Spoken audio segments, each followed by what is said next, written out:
জাতিসংঘ সাধারণ পরিষদ অধিবেশনের মূল পর্ব শুরু হয়েছে। এতে স্বাগত বক্তব্য দেন সংস্থাটির মহাসচিব অ্যান্তোনিও গুতেরেস। তিনি বলেছেন, বৈষম্য এবং অনিশ্চয়তার কারণে বসবাসের অযোগ্য হয়ে পড়েছে গোটা পৃথিবী। গাজায় অবিলম্বে যুদ্ধ বন্ধের আহ্বান জানিয়েছেন তিনি, আর বিশ্বকে এক কাতারে আনতে কার্যকর পদক্ষেপ নেওয়ার আহ্বান জানিয়েছেন মার্কিন প্রেসিডেন্ট জো বাইডেন। অধিবেশনে যোগ দিয়েছেন বাংলাদেশের অন্তর্বর্তী সরকার প্রধান উপদেষ্টা ডক্টর মোহাম্মদ ইউনূস।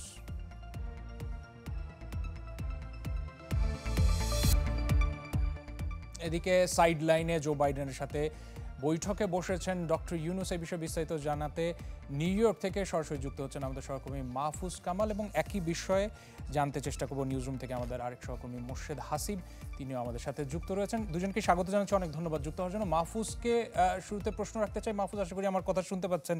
খুব স্বাভাবিকভাবে জাতিসংঘের সাধারণ অধিবেশনে বাংলাদেশের এই ইস্যুটা বা বাংলাদেশকে গত যে কোনো বারের থেকে সবচেয়ে বেশি গুরুত্বের চোখে দেখা হচ্ছে, বিষয়টিকে কিভাবে ব্যাখ্যা করবেন? এবারের যে বৈঠকটি হচ্ছে বাংলাদেশের অন্তর্বর্তীকালীন সরকারের প্রধান ডক্টর মোহাম্মদ ইউনূসের সাথে মার্কিন প্রেসিডেন্ট জো বাইডেনের, এটি কিন্তু খুব বিরল বৈঠক। এই ধরনের বৈঠক এর আগে কয়েক দশকে হয়নি। কারণ অন্যান্য সময় যেটি হয়ে থাকে যে জাতিসংঘের সাধারণ অধিবেশনে প্রধান প্রেসিডেন্ট বক্তব্য দেন বা বৈঠক করেন, সেই সময় সারা বিশ্বের নেতারা আসেন এবং তারা একসাথে দেখা হয়, সাক্ষাৎ হয়। দ্বিপাক্ষিক বৈঠক যেটি দুই রাষ্ট্র প্রধানের আলাদা বৈঠক, সেটি কিন্তু কয়েক দশকে হয়নি।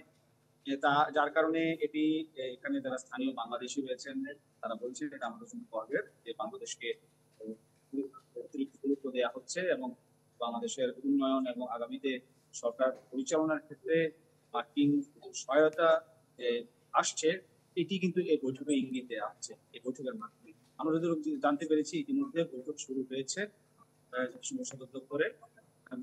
আজকে এই জাতিসংঘ সদর দপ্তরের আশপাশে বাড়তি নিরাপত্তা ব্যবস্থা জোরদার করা হয়েছে। আমরা প্রবেশের ক্ষেত্রেও সুবিধা বিড়ম্বনা করতে হয়েছিল, বাট পরবর্তীতে আমরা প্রবেশ করতে পেরেছি। কারণ অধিকাংশ রাষ্ট্রপ্রধানরাই কিন্তু আজ এই জাতিসংঘ সদর দপ্তরে উপস্থিত হয়েছেন এবং জো বাইডেন মার্কিন প্রেসিডেন্ট কিছুক্ষণ আগে তিনি বক্তৃতা দিয়েছেন।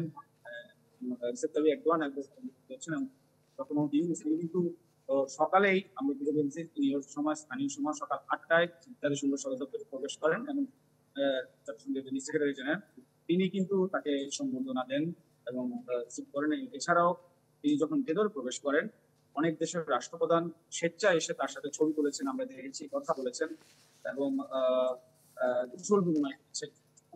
এটি একটি বড় প্রাপ্তি এবং সম্মানের বাংলাদেশের কোন রাষ্ট্রপ্রধানকে এই গুরুত্ব দেওয়ার বিষয়গুলো। এবং জো বাইডেনের সাথে যে বৈঠকটি হচ্ছে সেই বৈঠকে আমরা যেটা জানতে পেরেছি, বাংলাদেশের পক্ষ থেকে জিএসপি সুবিধা, মানবাধিকার এবং গণমাধ্যমের স্বাধীনতা, আর্থিক সংস্কার সহ অনেক বিষয়ে আলোচনা হবে। বিশেষ করে বাংলাদেশ ভারতের যে সম্পর্ক সেটি নিয়েও আলোচনা হতে পারে বলে আমরা জানতে পেরেছি। পাশাপাশি আরেকটি বিষয় উঠে আসবে, সেটি হচ্ছে যে মার্কিন যুক্তরাষ্ট্র আগামীতে বাংলাদেশের সাথে কূটনৈতিক সম্পর্ক এবং বাংলাদেশের অগ্রযাত্রায় কি ধরনের ভূমিকা রাখবে, এই বিষয়গুলো উঠে আসবে। আর মার্কিন প্রেসিডেন্ট ইতিমধ্যে আমরা যদি জানতে পেরেছি, আমাদের কাছে যে শিডিউল চলছে সেতে বলা আছে যে 11টা থেকে 11:15 পর্যন্ত তাদের বৈঠক হবে এই জাতিসংঘ সদর দপ্তরে। এবং এর পরবর্তীতে যে বৈঠকটি হবে অন্তর্বর্তীকালীন সরকারের প্রধান উপদেষ্টা ডক্টর মোহাম্মদ ইউনূস তিনি বৈঠক করবেন ম্যানেজিং ডাইরেক্টর আইএমএফ এর সাথে। এর পরবর্তীতে তিনি ক্লিন্টন গ্লোবাল ইনিশিয়েটিভের একটি প্রোগ্রামে তিনি অংশগ্রহণ করবেন। এর পাশাপাশি তিনি রোহিঙ্গা ক্রাইসিস নিয়ে, বাংলাদেশের রোহিঙ্গা সংকট নিয়ে একটি হাই লেভেলের একটি মিটিং করবেন। এরপর তিনি বাংলাদেশে যারা গুরুত্বপূর্ণ দায়িত্বে রয়েছেন বা মার্কিন যুক্তরাষ্ট্রের ডক্টর মোহাম্মদ ইউনূসের যে বন্ধু রয়েছেন হিলারি ক্লিন্টন, এই পর্যায়ে যারা গুরুত্বপূর্ণ দায়িত্বে রয়েছেন তাদের সাথেও তিনি বৈঠক করবেন বলে জানা গেছে। দেখার বিষয় প্রেসিডেন্ট জো বাইডেনের সাথে যে বৈঠকটি হবে, বৈঠক পরবর্তীতে আমাদেরকে কোন গণমাধ্যমের উপরে কথা বলে আমরা হয়তো বা আরো বিস্তারিত জানতে পারবো যে জো বাইডেনের পক্ষ থেকে বাংলাদেশকে কি ধরনের সহায়তা করা হবে এবং বাংলাদেশের কূটনৈতিক সম্পর্ক এবং বাংলাদেশের ভবিষ্যৎ অগ্রযাত্রায় তারা কি ধরনের ভূমিকা রাখবে এবং বৈঠকে কি বিষয়ে আলোচনা হয়েছে সেটি জানা যাবে। ডক্টর মোহাম্মদ ইউনূস তিনি বৈঠকের পর বেশ কয়েকটি বৈঠকে পাশাপাশি আজকে সারাদিন অনেকগুলো বৈঠক করবেন বিভিন্ন সংস্থার সাথে, বিভিন্ন প্রতিষ্ঠানের সাথে। এছাড়াও বাংলাদেশে কিন্তু 50 বছর পূর্তি জাতিসংঘের অংশগ্রহণের বিষয়, সেই 50 বছর পূর্তি কিন্তু শেষ একটি প্রোগ্রাম হয়েছে সেটি সন্ধ্যা নাগাদ, সেটিতেও তিনি অংশগ্রহণ করবেন। তো বলা চলে যে আজকের বৈঠকটি মূলত অনেক গুরুত্বপূর্ণ, যেহেতু কয়েক দশকের ইতিহাসে প্রথম কোনো বাংলাদেশের রাষ্ট্রপ্রধান বা সরকার প্রধানের সাথে মার্কিন প্রেসিডেন্ট বৈঠক করছেন। এছাড়া আমি আরেকটু ইতিহাস যদি বলি, যে বাংলাদেশের যেসব সরকার প্রধান আমেরিকার প্রেসিডেন্টের সাথে বৈঠক করেছেন, এর মধ্যে আমরা বেশ কিছু তথ্য পেয়েছি যে মুজিব ফোর্ড বৈঠক হয়েছিল 1974 সালে। এরপরে জিয়াউর রহমান এবং কার্টারের বৈঠক হয়েছিল 1980 সালে। এর পরবর্তীতে আমরা যদি পেয়েছি হোসেন মোহাম্মদ এরশাদ এবং মার্কিন প্রেসিডেন্ট রিগানের বৈঠক হয়েছিল 1983 সালে, এবং এর সাথে সাথে জর্জ ডব্লিউ বুশের বৈঠক হয়েছিল 1990 সালে, এবং খালেদা জিয়ার সাথেও বুশের বৈঠক হয়েছিল 1992 সালে, এবং 2000 সালে সর্বশেষ শেখ হাসিনার সাথে বিল ক্লিন্টনের বৈঠক হয়েছিল। মূলত এই বাংলাদেশের এই রাষ্ট্রপ্রধানদের সাথে আমেরিকার রাষ্ট্রপ্রধানদের বৈঠক হয়েছিল বিগত কয়েক দশকে। তবে জাতিসংঘের এই সাধারণ অধিবেশনে এসে কোনো মার্কিন প্রেসিডেন্ট এই প্রথম বাংলাদেশের কোনো সরকার বা রাষ্ট্রপ্রধানের সাথে বৈঠক করল। এটি একটি বিরল এবং ঐতিহাসিক মুহূর্ত বলে এখানকার যারা স্থানীয়রা তারা দাবি করছেন। আর যেহেতু অন্তর্বর্তীকালীন সরকার বাংলাদেশে পৌঁছে গেছে 5 আগস্টের পরবর্তী প্রেক্ষাপটে, সেখানে 1 থেকে 1.5 মাস সময় পেয়েছে। এর মাঝে এটি প্রথম সফর ডক্টর মোহাম্মদ ইউনূসের, এবং তার যারা সফরসঙ্গীরা এখানে এসেছেন তাদের সাথে আমরা কথা হয়েছে, তারা জানিয়েছেন 5 আগস্ট এবং পূর্ববর্তী ঘটনা এবং 5 আগস্ট ক্ষেত্রে তৈরি হয়েছিল আওয়ামী লীগ সরকারের পতন যেভাবে হয়েছিল এবং পুলিশের এবং সরকারের দমন নিপীড়ন, এই বিষয়গুলো কিন্তু ডক্টর মোহাম্মদ ইউনূস সাধারণ অধিবেশনে ভাষণ তুলে ধরবেন এবং জো বাইডেনের সাথেও এই বিষয়গুলো আলোচনা হতে পারে বলে আমরা যতটুকু জানতে পেরেছি। আরেকটি বিষয় বলতে হয়, জো বাইডেনের সাথে বৈঠকের পরপরই কিন্তু আমরা যতটুকু জানতে পেরেছি ডক্টর মোহাম্মদ ইউনূস IMF এর সাথে একটি বৈঠক করবেন, কারণ আমাদের দেশের ভঙ্গুর যে অর্থনীতি রয়েছে, অর্থনীতির অবস্থা খুবই নাজুক অবস্থায় রয়েছে। ব্যাংকে ডলার সংকট সহ মুদ্রা পাচার এবং নানা বিষয়ে ঋণে জর্জরিত। সেই বিষয়ে তিনি IMF এর যে এমডি রয়েছেন তার সাথে বৈঠক করবেন। আর্থিক সংস্কারের বিষয়ে আলোচনা হবে, কিভাবে বাংলাদেশ আগামীতে এগিয়ে যাবে এবং বাংলাদেশের ব্যাংকিং বা আর্থিক সেক্টরগুলোতে কি কি পর্যায়ে সংস্কার আনা হবে, কি পরিস্থিতি বা কি পদক্ষেপ নিলে আর্থিক সংস্কার হতে পারে, এটি IMF এর সাথে বৈঠক হতে পারে এবং অনুদানের বিষয় বৈঠক হতে পারে। আমরা যদি জানতে পারি। মাহফুজকে ধন্যবাদ জানাচ্ছি। মাহফুজ কামাল আমাদের সাথে রয়েছেন যুক্তরাষ্ট্র থেকে, তিনি জানাচ্ছিলেন। মোর্শেদ হাসিব নিউজ রুম থেকে আমাদের সাথে যুক্ত হয়েছেন। মোর্শেদ, শুনছিলেন নিশ্চয়ই মাহফুজ কামাল বলছিলেন, বিশেষ করে 30 বছর পর হোয়াইট হাউসের বাইরে মার্কিন প্রেসিডেন্টের সাথে এমন একটা বৈঠক, যেটা কিনা অনেক গুরুত্বপূর্ণই বলা হচ্ছে, স্থানীয় গণমাধ্যমও তাই বলছে। আপনি কি বলছেন, এই বৈঠক বাংলাদেশের জন্য, বিশেষ করে অন্তর্বর্তী সরকার প্রধান উপদেষ্টা বৈঠকে বসছেন জো বাইডেনের সাথে, কতটা গুরুত্বপূর্ণ এই বৈঠক? এই বৈঠকটি আসলে খুবই গুরুত্বপূর্ণ। কেন 30 বছর বলা হচ্ছে সেটা আগে একটু ব্যাখ্যা করার প্রয়োজন। সবশেষ যে দ্বিপাক্ষিক সফর হয়েছিল সেটি সময় হিসাব করলে আসলে প্রায় 30 বছরের মতোই দাঁড়ায়। কিংবা সোজা কথা হচ্ছে যে মার্কিন প্রেসিডেন্ট যার সাথে বৈঠক করুক না কেন, সেটা যে রাষ্ট্রপ্রধানই হোক না কেন, তিনি আসলে ওয়াশিংটনে যান, ওয়াশিংটনে গিয়ে হোয়াইট হাউসে এই বৈঠকটি হয়। দ্বিপাক্ষিক সফর যেটা বলা হয়ে থাকে। তো সেই যে প্রচলিত নিয়ম, আপনি জানেন যে প্রচলিত নিয়ম আমেরিকানরা খুব সাধারণত ভাঙেন না, এবং ভাঙলেও খুব বেশি সেটা আসলে পরিবর্তন হয় না। তো সেই জায়গাটায় ওই ওয়াশিংটন ডিসির বৈঠক প্রায় 4 ঘন্টার দূরত্বে নিউ ইয়র্কে এসে উনি করছেন। এটার মানেই হচ্ছে গিয়ে বাংলাদেশকে তারা অনেক বেশি গুরুত্ব দিচ্ছে, এবং সেই জায়গায় ডক্টর ইউনূসের অবশ্যই যে অবস্থান রয়েছে ব্যক্তি হিসাবে সারা বিশ্বজুড়ে তার অবস্থান, সেটিকে আসলে আরও একবার সামনে নিয়ে আসে। এবং সেইখানে নতুন বাংলাদেশ আসার সঙ্গে সঙ্গে আমরা দেখতে পেয়েছি যে বাংলাদেশে ট্রেজারারি অর্থাৎ যুক্তরাষ্ট্রের রাজস্ব দপ্তর থেকে একজন আন্ডার সেক্রেটারি আসছিল।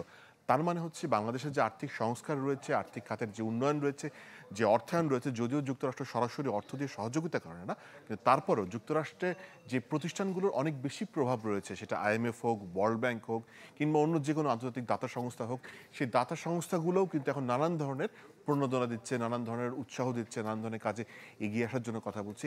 এই সার্বিক যে চিত্রটি, সেটি আসলে যে মানুষটির জন্য হয়ে থাকে, সেই মানুষটি হোয়াইট হাউস পরিচালনা করেন, সেই মানুষটি US প্রেসিডেন্ট, এবং বর্তমানে তিনি জো বাইডেন। এবং এটা জো বাইডেন না হয়ে যদি অন্য কোনো মার্কিন প্রেসিডেন্ট হতো, তার জন্য একই হতো, কারণ তার রাষ্ট্র মনে করে যে এইটি আসলে বাংলাদেশকে এগিয়ে নিয়ে যাওয়ার জন্য অন্যতম উপায়, এবং সেই কারণে এই বৈঠকটি হচ্ছে। এবং এই বৈঠকের মাধ্যমে কিন্তু বেশ কিছু বিষয় সামনে এসছে, যে গেল 15 বছর ধরে আওয়ামী লীগ আমলে যুক্তরাষ্ট্রকে যে পরিমাণে ব্যাশিং করা হয়েছে, অর্থাৎ যুক্তরাষ্ট্রের রাষ্ট্রদূতকে যে পরিমাণে কটাক্ষ করা হয়েছে তাদের বাংলাদেশের রাজনীতি নিয়ে, সুশাসন নিয়ে, নির্বাচন নিয়ে, গণমাধ্যমের স্বাধীনতা নিয়ে, মানবাধিকার নিয়ে কিংবা শ্রম অধিকার নিয়ে যে ধরনের তারা মন্তব্য করেছে কিংবা যে ধরনের রিপোর্টগুলো তুলে ধরেছে, প্রত্যেকটা রিপোর্টের এগেইনস্টে কিন্তু সরকারের যে অবস্থান ছিল সেটিকে যুক্তরাষ্ট্রের রাষ্ট্রদূতকে নানানভাবে কটাক্ষ করা হয়েছে। তো সেই জায়গায় আসলে এক ধরনের ব্যাশিংয়ের যে মেন্টালিটি সেখান থেকে বেরিয়ে মানে এসছে তো অবশ্যই, এবং বরঞ্চ যুক্তরাষ্ট্র স্বাগত জানাচ্ছে, মানে হচ্ছে নতুন কিছু করছে। তো যুক্তরাষ্ট্র নতুন বাংলাদেশকে এগিয়ে নিতে চায়। সাধারণ মানুষ এবং ছাত্রদের যে আন্দোলন, সেই আন্দোলনকে তারা রিকগনাইজ করেছে এবং নতুন সরকারকে তারা সামনে এগিয়ে নিতে চায়। সেইটারই একটা বার্তা কিন্তু খুব স্পষ্টভাবে এই বৈঠকের মাধ্যমে দেওয়া হলো। আসিফ, আপনার উত্তরে এই বিষয়গুলো উঠে এসেছিল স্পষ্টভাবে যে শেখ হাসিনা সরকারের সময় আমরা দেখেছি যে বেশ কয়েক বছর ধরে যুক্তরাষ্ট্রের সাথে একটা টানাপোড়েনের সম্পর্ক তৈরি হয়ে গেছিল। সেটা কি অন্তর্বর্তী সরকার মাত্র ১.৫ মাসের মতো সময় পেয়েছে, তারপরেও কি বলবেন যে সম্পর্কে একটা নতুন মোড় নিতে যাচ্ছে, নাকি এখানে শুধুমাত্র আঞ্চলিক কোনো প্রভাবও কাজ করছে বলে মনে করেন আপনি? আচ্ছা, ২০১৮ পরবর্তী থেকে একটা লাল ফোন যোগাযোগের কথা বলা হয়ে থাকে, রেড ফোন কমিউনিকেশন, অর্থাৎ ভারত না হয়ে অর্থাৎ যুক্তরাষ্ট্র সরাসরি বাংলাদেশের সাথে যোগাযোগ করতো এবং যুক্তরাষ্ট্র মনে করে বাংলাদেশের সেই অর্থনৈতিক পটেনশিয়াল আছে, বাংলাদেশের জনগণ, তরুণ সমাজ, এই সব কিছু মিলে তার কাছে বাংলাদেশে অন্যরকম একটা অবস্থান তৈরি হয়েছে। ফলে ২০১৮ আগ পর্যন্ত বাংলাদেশ সংক্রান্ত যে কোনো কিছু তারা ভারত হয়ে যোগাযোগ করলে ২০১৮ পর থেকে কিন্তু এই টেডিসিটা ব্রেক করে গেছে। তারা সরাসরি বাংলাদেশের সাথে মানে মেজর কিছু পলিসি ডিসিশন অর্থাৎ আঞ্চলিক যে কোনো বিষয়ে, এবং এরপরে যখন রোহিঙ্গারা বাংলাদেশে এসছে, বাংলাদেশ যেভাবে রোহিঙ্গাদের ডিল করেছে, অন্য যে কোনো দেশ কিন্তু আমরা অনেকে বলতে পারি প্রতিবেশী দেশও কিন্তু রোহিঙ্গাদের আশ্রয় দিতে কোনো আগ্রহই দেখায় না, বরঞ্চ তাদেরকে ঠেলে দিয়েছে তাদের দিকে। জানে যে তাদের দেশে মিয়ানমারে যে অবস্থা চলছিল, সেই জায়গা থেকে বাংলাদেশের একটা অবস্থান তৈরি হয়েছে, বাংলাদেশের তরুণ সমাজ হয়েছে, বাংলাদেশের আরএমজি এবং রেমিটেন্স যে ফ্লো সব কিছু মিলে বাংলাদেশের যে অবস্থান, সেই অবস্থানের কারণে আঞ্চলিক প্রভাব তো অবশ্যই আছে।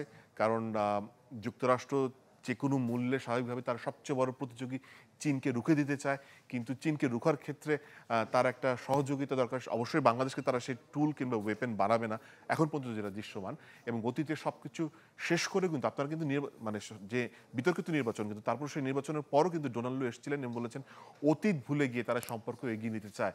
অর্থাৎ যুক্তরাষ্ট্রকে যেভাবে ছোট করা হয়েছে, উঠতে বসতে অপমান করা হয়েছে, সেই সব কিছু বাদ দিয়ে কিন্তু তারা সম্পর্ক এগিয়ে নিতে চায়। সেখানে বাংলাদেশের সাধারণ মানুষের আকাঙ্ক্ষা নিপীড়নের প্রতিবাদ করে যে নতুন সরকার তৈরি করেছে, সেই সরকারকে এগিয়ে নিয়ে যাওয়ার জন্য তারা অবশ্যই অতীত সবকিছু ভুলে সামনে এগিয়ে নিয়ে যাবে। এবং আপনারা দেখেছেন যে আর্থিক খাতে সংস্কার, অর্থাৎ বাংলাদেশ থেকে পাচার হয়ে যাওয়া অর্থ ফেরত দিয়ে আসার জন্য যুক্তরাষ্ট্রের ফাইন্যান্সিয়াল ইন্টেলিজেন্স ব্যবহার করতে চাচ্ছে বাংলাদেশ, সেটি হচ্ছে সবচেয়ে বড় বিষয়। সেই জায়গাটা যুক্তরাষ্ট্র সহযোগিতা করছে এবং আপনারা দেখেছেন নানান ধরনের দাতা সংস্থা থেকে শুরু করে নানান ধরনের প্রণোদনা কিংবা অনেক কিছু আসছে। অনেক ধন্যবাদ যুক্ত হওয়ার জন্য। মোর্শেদ হাসিব নিউজরুম থেকে যুক্ত হয়েছিলেন, সেই সাথে মাহফুজ কামাল যুক্তরাষ্ট্র থেকে আমাদের সাথে যুক্ত হয়েছিলেন।